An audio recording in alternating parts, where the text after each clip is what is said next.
Okay, I think we'll start. For some reason, we've got loads of people without any video. That's fine. You're happy to, if you want to keep it that way, that's okay. It's up to you. But everyone, but except speakers, should currently be muted. So, welcome everybody to another First Friday. It's hard to believe it's March already. I may well, we may well have another guest because my cat, it's her lunchtime and my other half isn't home, so she's going to keep jumping up on the desk, I think, to say, "Where's my lunch?" But I can't do much about that. So, first of all, we're going to have three. We've got four guests today. Actually, we have Nicola Coe, who's going to be joining us remotely, in a pre-record actually, because she's installing an exhibition at the moment. We have Anna Goodchild, and then the MUD Collective. We have Kelsey and sorry, I've forgotten your name. Where are you? Sally. Yes, thank you. Sorry, Sally. Yes. So we before we do that though, is Rowan here? Yes, Rowan. Do you want to just come in quickly? I'm going to if I share my screen, you actually let me share my screen for a moment and just introduce. Show you these two images. And Kelsey, I'm sorry, Rowan, can you talk? Can we hear you if you talk? Yes, hello. Can you hear me? We can hear you. Excellent. Okay, fantastic. Okay, so this is an invitation to you all. I'm a solo artist and I work with Earth Engaged Performance. And over the past year and a half, I've been immersed in a project called A Peculiar Shade of Blue, which is a filmic study on the nature of grief. It's located and filmed along the Cornish coast, and I'm working specifically with slow cinema and deep time. And the project takes the shape of an arc of 6 short films, and it creates a journey for an audience to actually travel through. And I've attempted to make it spacious enough that you each find your own resonance and story within the piece. So this is its first outing. It's Saturday the 19th of March at Cast in Helston in Cornwall. So it's a warm invitation really to you as a community. If you are down this way and if you would like to come, you are welcome. Thank you very much, Rowan. I'm going to stop you there. Yeah. Just say thank you for that introduction. And I will post that information on the website. It'll be accessible from the front page under events, and we'll get that up probably tomorrow or later today. And thank you for that, Rowan. So I'm going to go straight into the interview or the conversation I had with Nicola. I've just posted a Vimeo link in the chat. If you want to go offline into Vimeo and watch it there, you can do that, but I will also play it from here. Video is not always the best, so but we'll do what we can. So I'm going to go in now, and if I can find that, I'm going to play that video. So bear with me for 1 second here. Well, I just bought an example of a typical nest piece that I work on. Nests fascinate me. I mean, I think I'm an artist, but I'm also a naturalist, really. Yeah. The nest pieces are they're a chance for me to honour the amazing abilities of a bird with one beak to create something in this sort of, well, better than I can, put it that way. And I think also that a lot of my work, I try to show the viewers something they may not realise about nature. And although people have this sort of childhood vision of a nest in their head, which is either a pile of twigs in a tree, or I don't think they really enjoy the complexities of nests and what's out there and how they make them and why they make them. So I suppose, as well as enjoying the beauty of them, I'm also trying to sort of gently educate an idea. I've got another one here. My next big project is going to be an exhibition at the Cly and Salthouse Marsh Reserve in Norfolk. And I've been working on a self-led residency where I sort of did a year of observation on which birds I actually saw nesting, and then tried to make pieces in response, with in mind at the end of it also highlighting how the reserve has to be really managed by human hand. Because that's another thing. I think people see nature reserves as being beautiful because they're just left to be wild, but actually they're not, because it would just become woodland. And sort of mirroring that to how hopefully the right people thinking, and I will have wording about this in the exhibition, oh, well, this needs managing. Perhaps I can go home and manage my little reserve. So most of the works are too big for me to have brought in. So I've done works on coot and avocet, ringed plover. But one of them is great tit because on the reserve they've got swift boxes with calls being played. Not one swift's gone near them. But a great tit did. Right. And the warden really kindly got the nest out for me at the end of the season. But we think that they were unsuccessful because he found the female bird had died in the box. So the nest hadn't been fully formed. But so I made my little homage to the great tit. So I've used an old tea caddy as the idea of nest box. And then, so in there, I've recreated a great tit nest using some of the material from the actual nest. And I've recreated a clay egg that I've painted. Yeah. So I'm hoping it's sort of, I can't decide whether to put a hole here. Yeah, well. But I'm worried, I don't want it to be too obvious, but it is the idea of a nest box and that they will use other things. But this one, I don't know where the camera is. Well, yeah, we can see it quite well, actually, and just see the I've only used one, So what was interesting is there's a little bit of binding twine, the orange. Which is everywhere, of course, Yeah, and they'd used a bit of that, so I've put that in there. And I think it's hair of some kind. It's not a horse, so it's either hair, right, rabbit hair or dog hair. Yeah. But yeah, that's kind of the smallest one, and then they're all going up slightly bigger.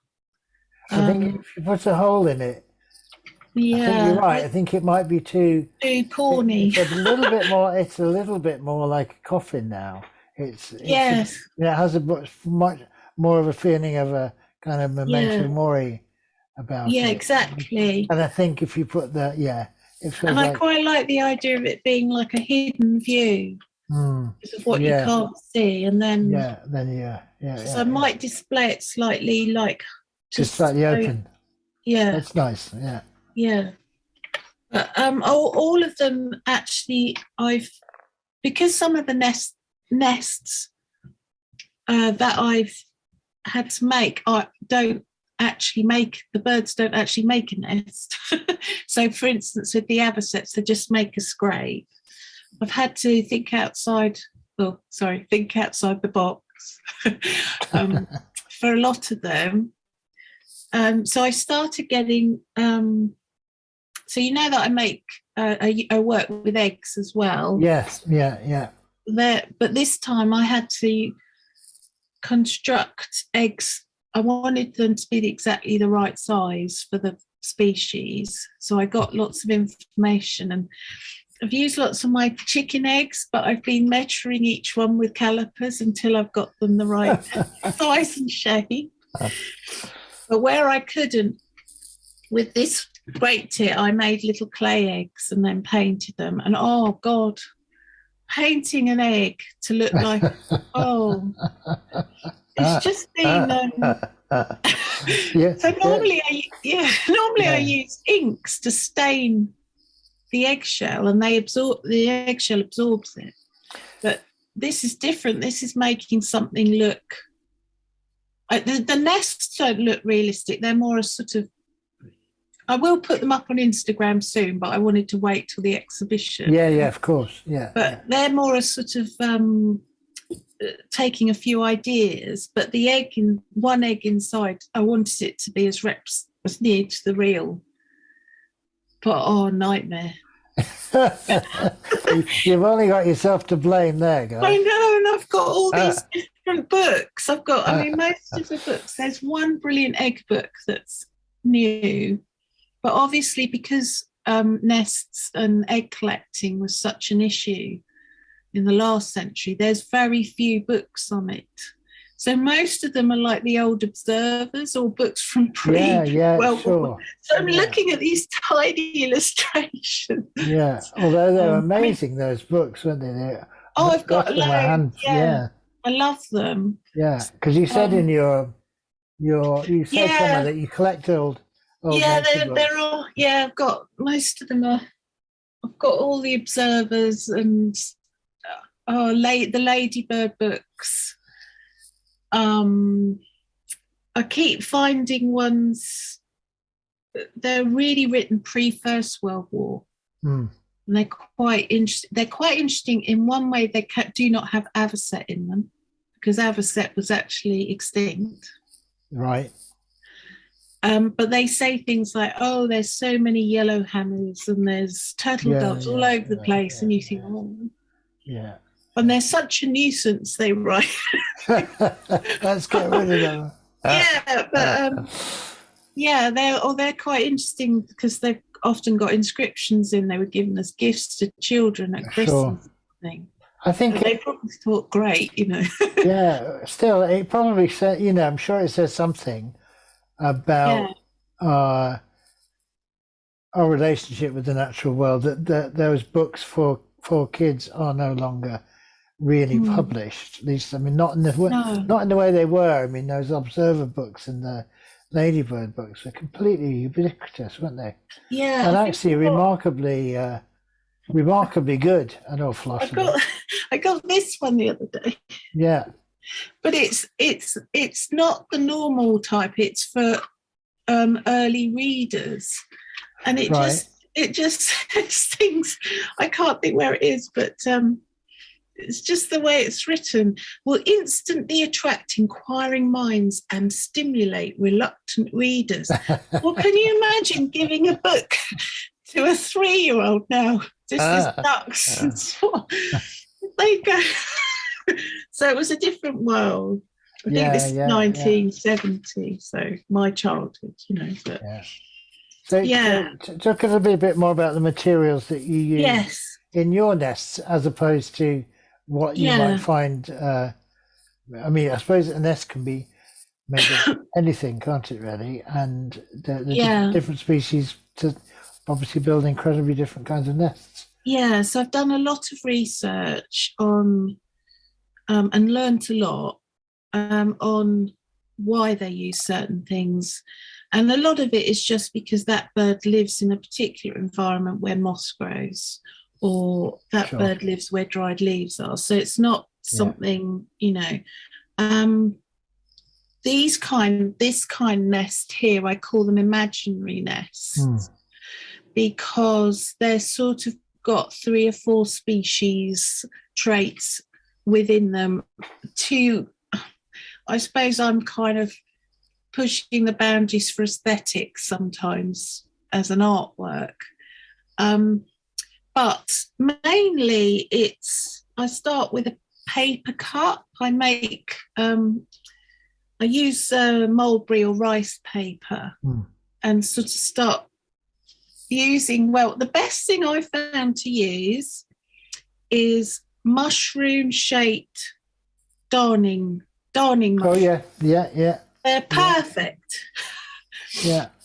So I start by making a paper cup, and once that's dry, I normally stain it with oat gall ink or something like that. And then I start layering moss and wool and twigs and all sorts of things, using the remnants from nests that have been abandoned from birds the previous spring. And I just start building it up. The bird would do it the other way round, obviously. The bird would build from the outside to the middle, and then they use their bodies to shape the cup. So the cup size will always be the size of the bird. Yeah. But I use a darning mushroom. So I sit twisting it around. Well, if you tried to do it with your own body, it would be quite large. No. Yeah. So I don't know if you can see the paper. It's got, hang on. I think I can. It's probably got a lot of moss on it. But so the cup. Yeah. And then I try and keep threading the right way. But I don't do like one thing. I try and do it as if the bird's doing it. So they would just keep picking up and adding bits. And then I keep sort of rolling it in my hands and just till it feels pleasing. Yeah. And then normally add a feather because, they will add feathers to their nests. Yeah. And this one's got the wire around as a sort of statement. So it really is just natural materials, but I'm really careful that I collect them from. So the moss, if you walk through, it's not woodland, we've got like these sort of copses that are quite wet, and you get that moss that the blackbirds kicked up. So yes, it's already been disturbed. So I only collect that kind of moss. And the wool is from the sheep shearing when they sheared the sheep, or pull it off the fences. Yeah. Where the sheep have rubbed it off. The feathers, a lot of the feathers, I collect them. So I've got small ones from blue tits, or I use the chicken feathers and shape them down. The wires probably come from the garden, especially if it's rusty. Yeah. Nothing like a nice bit of rusty wire. And the roots, this one's got, these are not, and twigs are too fragile. You see the root? These are roots, because roots are much stronger. Sure. So they come from plants that have died in the garden, like rosemaries and things, and then I just save all the roots. So I've just got piles of stuff I save, and when I see a nice bit of wood or something, I've just got kind of a stock now of natural finds, bits of eggshell, anything, And do you think there are different, you talked about the avocet not really building a nest, and that seems to be true of a lot of larger wading birds. They don't seem to bother a bit. The birds are hatched. I can't think what the term is. There's a specific term. So they're hatched a lot older. Okay, because they have to just go. Yeah. Whereas like a chicken hatches, the chicken hatches the same. So you get fluffy chicks. Yeah. But like a a they're almost just like little fetuses. Yeah. So they need the nest, in other words. Yeah, whereas all they need, the other birds, all they need is a shape to hold the egg while they sit on it, and as much camouflage as possible. And once the hatchling has dried, they leave the nest immediately. Do you? I think the reason I was struck by your work was that it seems to take a very interesting line between being an artwork, so it's yours, it's invented, it's using, materials that you've chosen, which may not necessarily be found in the natural world, and yet it also pays, as you say, it pays homage to these extraordinary structures that birds are capable of building with what must be immense patience. I think it takes a week on average. Yeah. I mean, to be honest, the most common thing that people say to me is that a real nest, which to me, as an art, I think, that's why I've stuck it on a plinth for, I go, no, if it was real, it would fall apart after a while, in the weather, you don't see them. So I've already got their attention. Exactly. Yeah. They go, oh, is that what they? And then what I'm hoping is that by being attracted, because it's an artwork and it's beautiful, but then it bounces this idea that I didn't know nests looked like that. I didn't know they could do this. Oh, they're really in my hedge. Oh, I need to look after, and that it should do this. But that the art, and I just adore doing this, sparks that off, and it goes like full circle.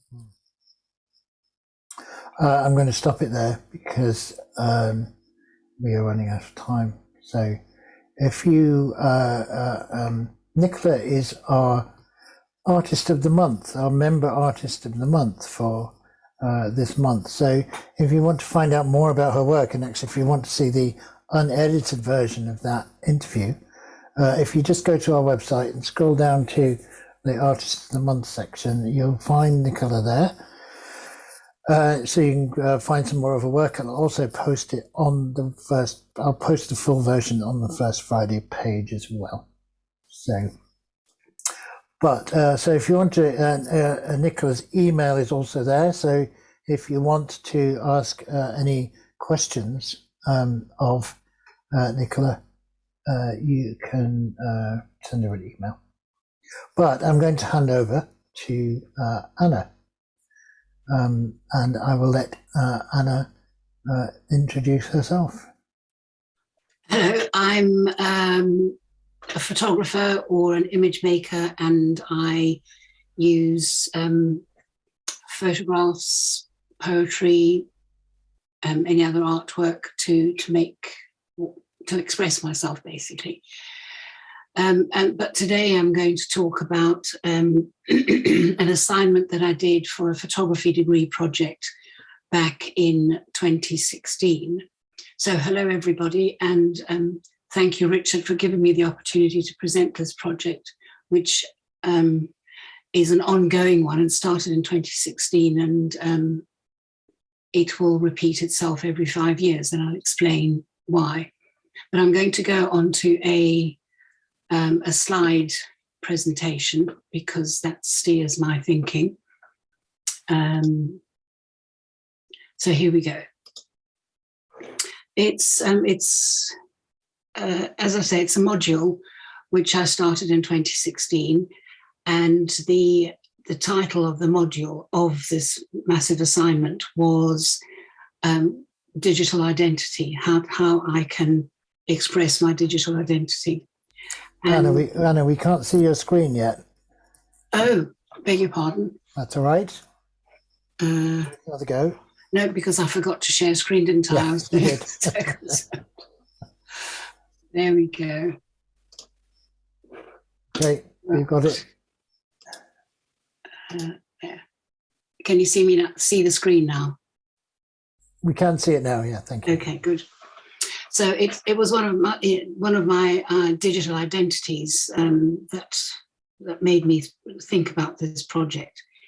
And the thought underpinning the main project was taken from a book I had studied several years beforehand, a 1926 novella by Luigi Pirandello called One, No One and 100,000.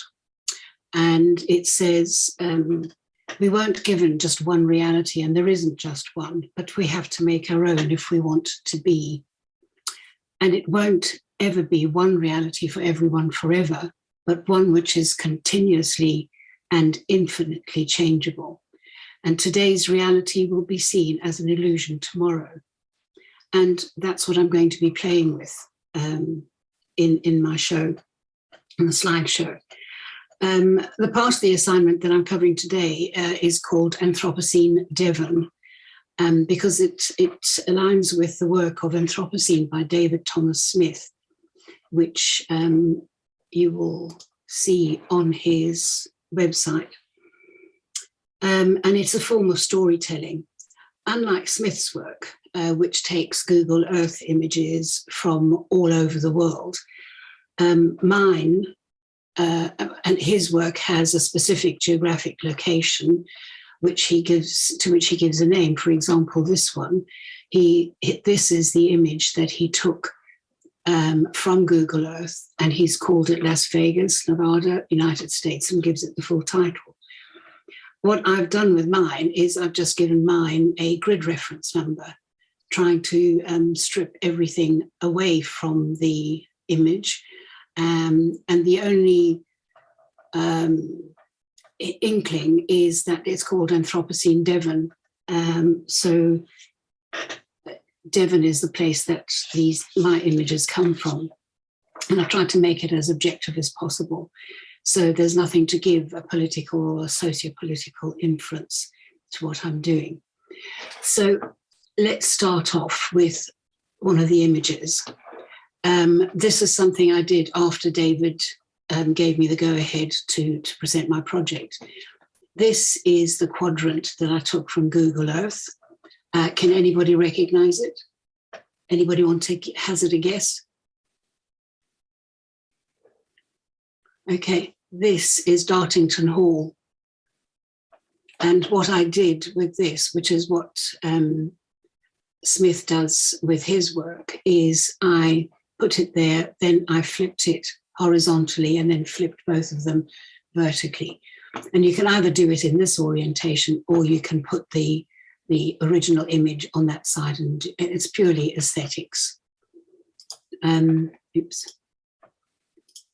But this is Dartington Hall, and I took the image from Google Earth, and I have Google Earth's permission to use these, provided I acknowledge their source, as I imagine Smith had to do as well. Why did I choose Anthropocene Devon as my topic, and what does it mean to me? Well, first and foremost, I really like Smith's work because it's full of possibilities. And Smith is not the first person or the last person to take images from the internet or Google Earth to make their work. You could say that I have copied Smith's work and so have produced nothing new, but I have copied his process. And the images I abstracted from Google Earth are of places which have meaning for me, which inform how I live, how my wants cause others to live, and how I interact with my surroundings. I'm one meme of 1,000 other consumers, or maybe of none. Although I'm aware that the name Anthropocene is not universally recognized as the current geologic era, and that many people still feel that we are still in the Holocene period, the name is still used widely. And it relates to me insofar as it is designated as having started in 1950, which is the year that I was started, the year that I was born. And Adam Frank, in his October 2016 paper, Climate Change and the Astrobiology of the Anthropocene, states, the Holocene has been a good time for human civilization to emerge and thrive. The seasons have been pretty regular, moving between relatively mild boundaries of hotish and coldish. That transition was the key change and allowed humans to get stable and productive agriculture started. But thanks to the Holocene, thanks to that, the Holocene is now at an end. And that's where the story gets really interesting, says Frank, because that's when Anthropocene makes its entrance. And Anna Singh defines it as an epoch in which human disturbance outranks other geological forces. And as you can see on the screen, the expression or the name Anthropocene was first coined by a biologist and a chemist in 2020. And the train of thought is that this new man has made his presence felt, starting from 1950. Some people think that the Anthropocene started in the Industrial Revolution 100 years earlier. But what differentiated that era from 1950s was the atomic bomb being dropped in 1945. And it gave a new symbol of the destructive power of humanity, the mushroom cloud. And of course, you've got new materialisms coming in, and they would, exponents of it would say that putting man in the middle again really compounds the problem, and to the point where we can't see how to fix it. In 2016, it was my intention to repeat these images every 10 years to see how they change. And I'll give you the name of the place if you would like me to, after you've had a look at each image, so that you can see whether knowing what it is affects how you see it. Would you like me to do that? No. I think it probably is useful to Okay. to eventually to learn where they are. Obviously, Yeah. you're a city Okay. with a big marina here, but If anybody has a clue, please shout what sorry, it is. yeah, Brixham. Brixham. Oh, Yes, excellent. The breakwater at Brixham. The difference between these two images is the intensity of the color. It's got nothing to do with my process. It's, I think it's the technology that Google Earth is using. So that's brilliant, hooray. And this one?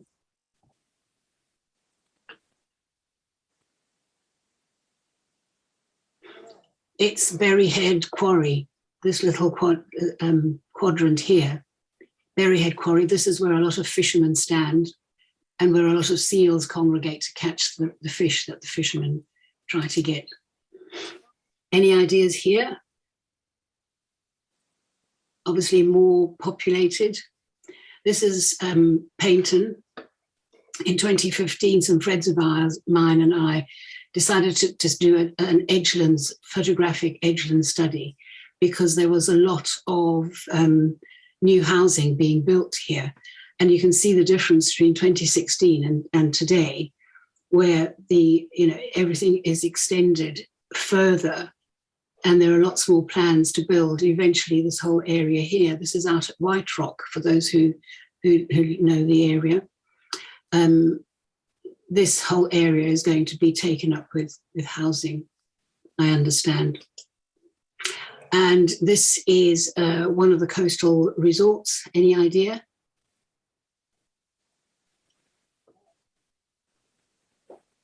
Clue, it's this one here. It's Brixham. No, not Brixham.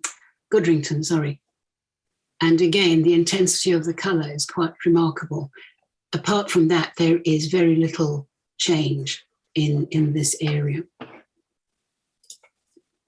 And this is obviously a much more populated area. It's a city. Exeter. This is a northwest quadrant of Exeter.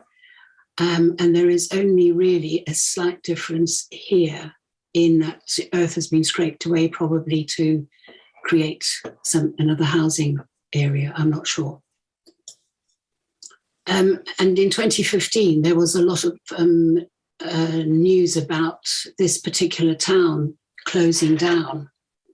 This is the confluence of the Tor and the Torridge rivers, and this little town here is Appledore. The shipyard here, which was actually started a long, long time ago, 1855, and eventually it went into receivership finally in 2018, and then was bought again in 2020. So, and of course, this is a tidal area, which is why this has so much more. But aesthetically, I think this is, you know, a very interesting way to look at the realities that we live in and how they change over time. I have some images here of this one, and the next set are of clay pits. These are in Lee Moor, and I've arranged it differently. I've flipped this way, just horizontally the whole way along. I haven't flipped vertically any of the images, but you can see how some of the areas are changing. And this here is, in the open cast mining, they use jets of water to extract some of the clay. So that's one clay area, and this is another one. This is in Teen Grace, where this open cast mining, which was still active in 2016, surprisingly, has stopped. They've gone underground, and the clay was extracted from this Bovey Basin right way back in 1600, and Wedgwood in 1795 or 1775. He, where is it? I forget. Wedgwood came and got some clay from here to make his wares, which is a claim to fame. And Anna, yes. Sorry to interrupt. I'm just giving you a 4-minute warning. Excellent, thank you. Any ideas where this is? This is Haytor. This quadrant here show this is Haytor here, and the paths made by man and livestock. And again, the difference is the use of technology, or maybe a change of seasons. And this is an image of woodland near Dawlish. This is the A380. And the range of the extent of woodland here compared to the extent of woodland here is a lot different. And finally, it's the use of farmland. This is just north of Bovey Tracy. And either the farmland is being used differently, they're planting different crops, or between crops here and changing crops there. But the division of the land doesn't seem changed at all. Some of the links that I've used are here. If you want, I can put them into the chat box. And apart from that, I have one last slide, which is of where I'm going to next. These are my homemade GANs. My aim is to go into GANs, which I find absolutely fascinating, but the technology is a bit beyond me at the moment. I'll get into it, but that's where I'm hoping to go. There. You'll have to tell us what a GAN is. Oh, a GAN is a program. It's generated adversarial network, which uses 2 or more images, combines them, makes them fight one another, and then comes out with various other images. Mishka Henna is a photographer who is using that quite extensively at the moment. And he has 2 parent images. And then these parent images, through this computer program, have created hundreds of other images, all with different elements of each combined. So I don't know if anybody else has used GANs, but they seem to be the way to go in photography. Robin, have you enjoyed using it? Have you found it testing? Oh, can't hear you. No, that was me just going, oh, surprise. Not, oh, I've used it. Oh, I see. Thought you were putting your hand up. Oh, that was just the element of surprise, yes. Oh. Right, there we go. Anyone else have anything they'd like to ask Anna, or make a comment about the work, or about what we've seen, or about indeed what those images tell us about change?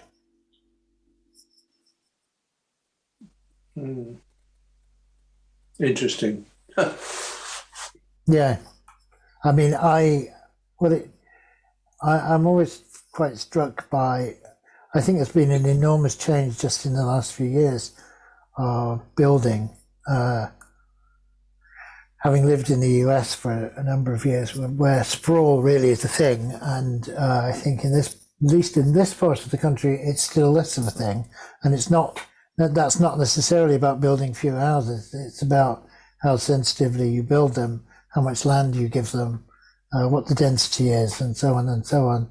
So where it's typical in the US to have planning permission that demands a minimum of 2 acres or even 4 acres per dwelling, that's a wholly different situation than we have here, where we try to build kind of within envelopes. And I think those images showed us that quite well. I think we could see that a lot of the development was, it feels a bit overwhelming, but a lot of the development actually is quite incremental when you kind of look at it in your work, Hannah. Yeah, it's just a different way of seeing the realities that we live in, seeing a landscape from a completely different perspective, and our influence on it, the way we want to live dictates a lot of that activity rather than the way we need to live. Yeah, absolutely. Great. Okay, thank you. I'm going to hand over now to Kelsey and Sally. Thank you. Hi, everyone. Yes, Sally and I are here today representing MUD Collective. Thanks for having us. So MUD Collective is currently comprised of 6 members based in Iraq, France and the UK, with backgrounds in arts research, sedimentology and music and sound. And together we're exploring geological processes and processes of collaboration between ourselves and the earth. Although if you asked any other member, I'm sure they'd explain it differently. So what we'd like to do this afternoon is just play you part of a work we made last year. So it's a listening experience. And then after that, I think Sally might tell you a bit about what we're experimenting with at the moment towards some new work. Okay, this is just a section from a 30-minute piece which was created as a walk, an audio walk. It would have been a real walk that should have happened 2 years ago. We couldn't do that. We made an audio walk and then it became a film. This is the audio from the film that is a 30-minute, it's a section, about 5-minute section from a 30-minute piece. I bundle the samples in my rucksack. Sorry.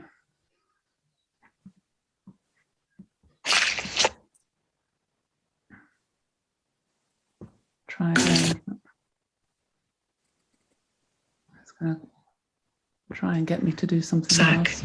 Engulfed by waves of doubt and so many questions. Is this even clay? Where's the suitcase full of mud gone? How am I going to make a pot out of this? This walk revolves around the story of a vessel that was made from mud, brought in a suitcase from Iraq to the UK.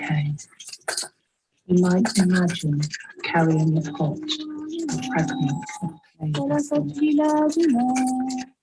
تلفت لهجاتنا ولكننا متشابهين بالطين ولكننا متشابهين بالطين كلنا من طين كلنا من طين تلفت لهجاتنا تلفت ألواننا تلفت بلادنا ولكننا متشابهين بالطين ولكننا متشابهين بالطين كلنا من طين كلنا من طين كلنا من طين كلنا من طين وللطين مرجعنا وللطين مرجعنا.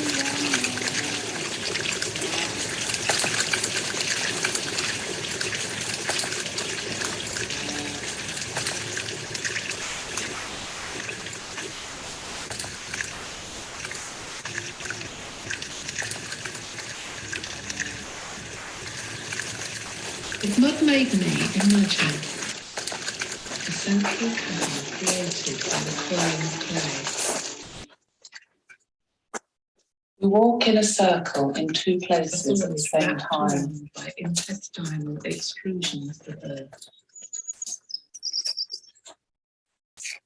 Work begins in the ground. 26 people tracing and repeating our circular motion on the surface of the earth in Basra and in Cambridge.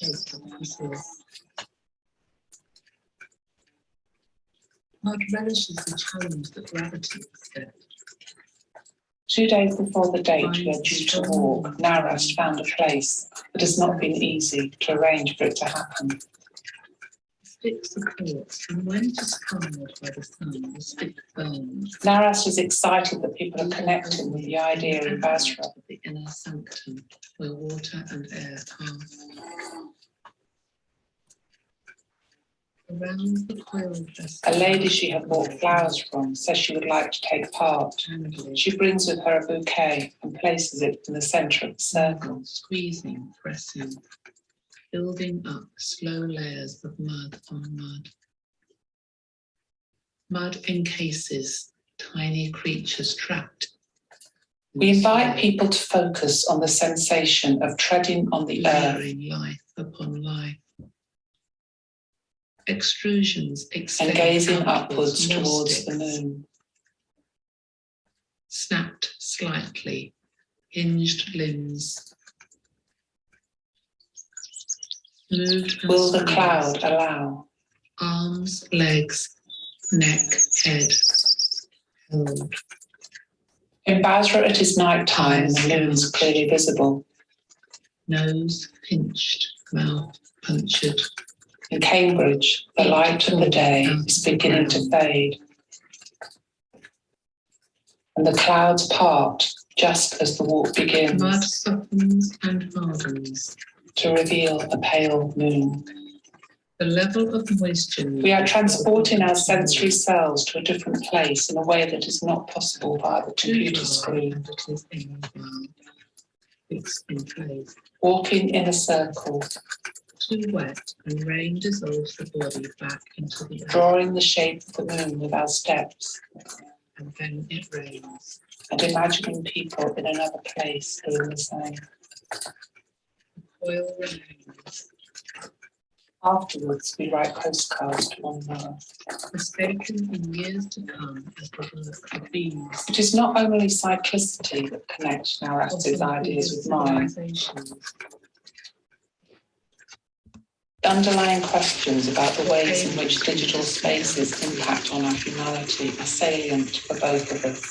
Vessels scattered across the surface. Narast conveys this most poetically when she talks. I am sorry, I might have had creative problems there because I didn't put myself on mute. It sounded okay. I'm assuming I'll just play a little bit more, but put myself on mute. Okay. I'll just move it back, go back a little way, and then see how that works.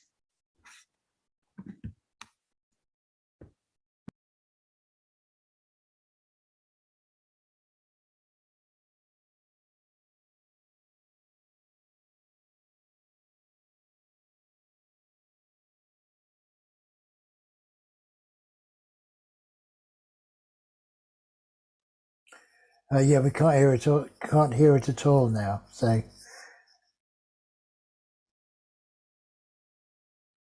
I think when you mute, you also mute the sound. So I think what I'm suggesting we do is we put up the link to that SoundCloud. To put up the SoundCloud link on the First Friday page, then people can listen to it properly. Because I think it sounded okay, but I don't think we're hearing it at its best inevitably over Zoom. So I will make sure we do that. Thanks for this. And Sally just put the link in the chat there as well. Yeah, thanks for your efforts there, Sally. Sorry about that. Yeah, we've done it before and it worked okay. So sorry about today. But what you can normally hear is footsteps squelching through mud and the sound of animals and birds and potting and some singing, things like that. So I don't know if you got any of that. We got some. So I'll just quickly tell you then a bit more about that work. So we were all working remotely, as Sally said earlier, and then we tried to bring our separate research together for that piece, for the audio walk, thinking through about and with mud. That's what we were trying to do. Sally, do you want to tell everyone a bit about what we're working on at the moment? Okay. I mean, those were very much kind of intersecting stories, we give credit to Kelsey for organising an exhibition called The Archive and Contested Landscape, which would have been in Basra and Iraq and Cambridge, but we couldn't have the Basra element. And Sarah, who's also part of the collective, and I both put forward proposals for works that connected both. So I did a simultaneous walk that took place in Cambridge and Basra in a circle with a shared view of the moon called If the Cloud Allows. And Sarah created a pot with clay sample or soil samples that Narast in Basra had brought to England in a suitcase. And that's how kind of our collective came together, through these intersecting stories. And now we're very interested to kind of go beyond mud. Part of what we're starting to look at is chalk in both in Iraq and in the UK. But we're also very interested in how we're working as a collective and how geological processes might, in some sense, describe our collective processes. And we started to think of them as metaphors. And then we came on to the question about, are we actually all part of the same energies and processes? And perhaps the geological process are no different from the processes that influence how we relate to each other, but also how we relate to the earth. So the underlying sense is that we are part of the earth, that we come from the earth and we return to the earth. And that sense of not being separate as humans from all the other processes that are going on. So we started to explore that by creating a collective text using Google Docs. We've been writing in layers and responding to one another, not knowing then who's written what. And then we recently then came together on Zoom, because we're not meeting physically, as you may have realized in a moment. And we then played with our voices in relation to the words that we'd written and the geological processes, and started to play with the different ways that we might speak the sounds that we might make. And just on a kind of complicated editing process, and starting to think about how the editing process as well may reflect those processes. And that's where we're in the kind of transitional point of being excited about the possibilities. And we have a project to work on there's a project called Wild Energies, which Kelsey might say a little bit about. So it's going to feed into a new work, we hope. So really playing and trying to be very kind of experimental and free, and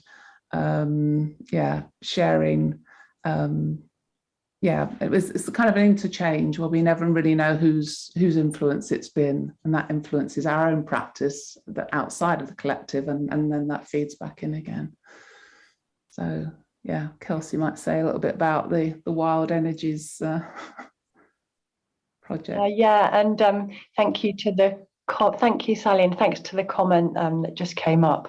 The collaborative process, how that changes all the time with every iteration of the work, is really interesting, as Sally was sort of touching on, that we came together with our separate practices through an event, but each time we collaborate, that the authorship of who's contributing what is becoming more and more and more entangled. And the work that we're making at the moment, that's a big part of it, isn't it? That we're really we're not working on discrete parts that much, that we are all working all mixed up together all the time, which is really nice and different to what we've been doing before. So Wild Energies is an event put on by Creative Research into Sound Art Practices as part of the University of London, and it's in celebration of the work by the sound artist Anaya Lockwood. And so people who are influenced by her work or drawn to her work have been invited to create new work or contribute to that event. So that's what we're doing at the moment, thinking about chalk, as Sally mentioned. And another thing just to quickly mention about our collaboration is that we seem to pick up a new member each time we make a new work. Would you say that, Sally? So I think networking and being open to working with other people whose work might resonate with ours is something that we're open to as well. And also we've got this mix of people, but Narast, who's been key from the start, is a geologist, but since we've been working together, she's also become an artist, and has when I did a presentation with her a week ago about my project If the Cloud Allows, that Narast and I did in 2018, and it surprised me actually what she was saying.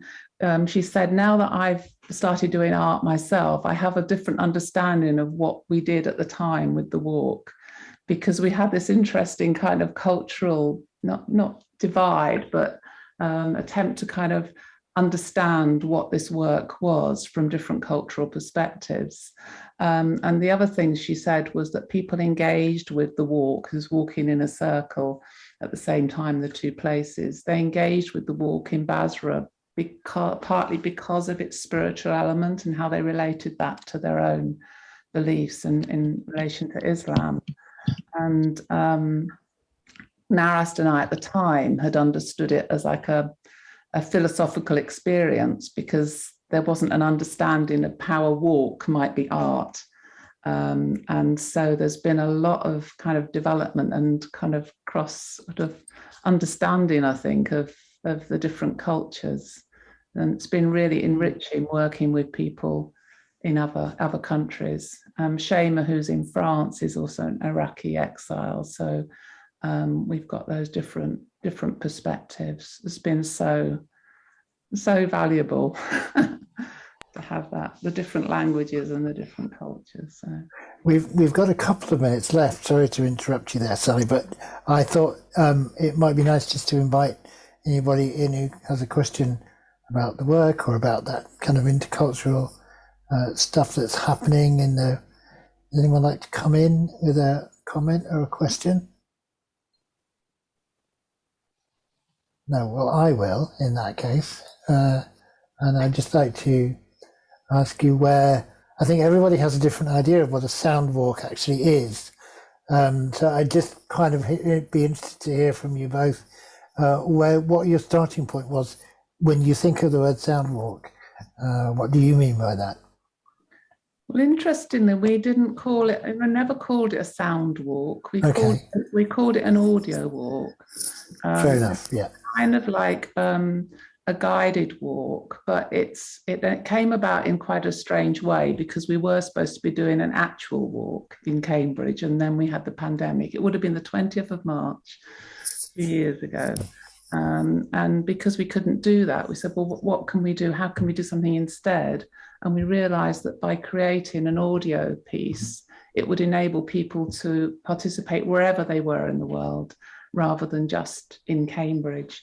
So we were trying to give something of the experience that people would have had if they'd done the actual walk through this audio piece by using, by spoken word and by the singing and by the actual sound of walking and the footsteps. Yeah.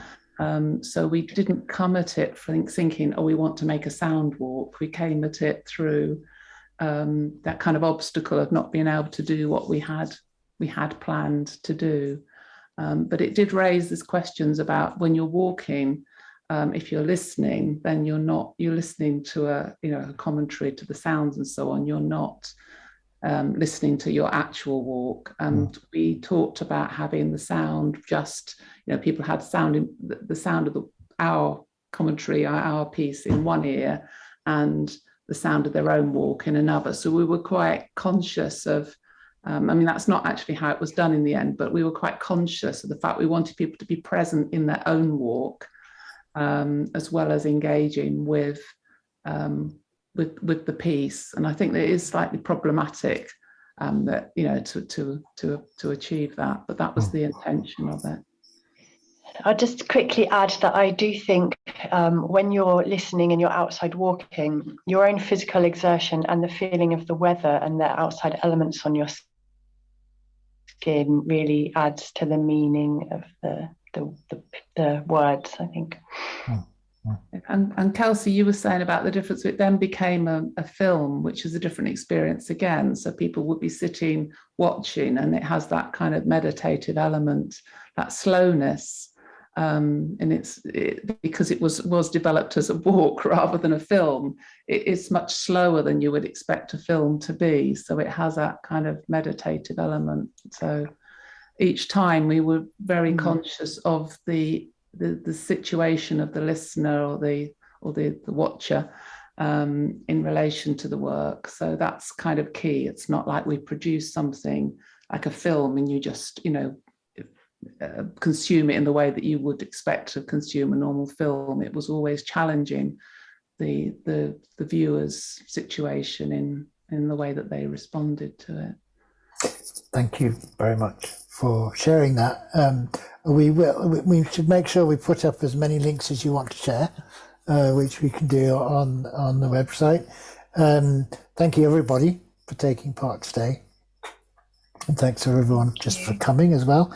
As always, it's 2 o'clock. People are starting to drift away, so we'll finish. I just want to say that we will post the video of this session together with some of these additional links, certainly by Monday, if not before. So thank you all very much. And I'm just going to bring everybody on so that we can just say goodbye. Okay, whoops. Okay, bye-bye everybody. Bye. Thank you. Bye.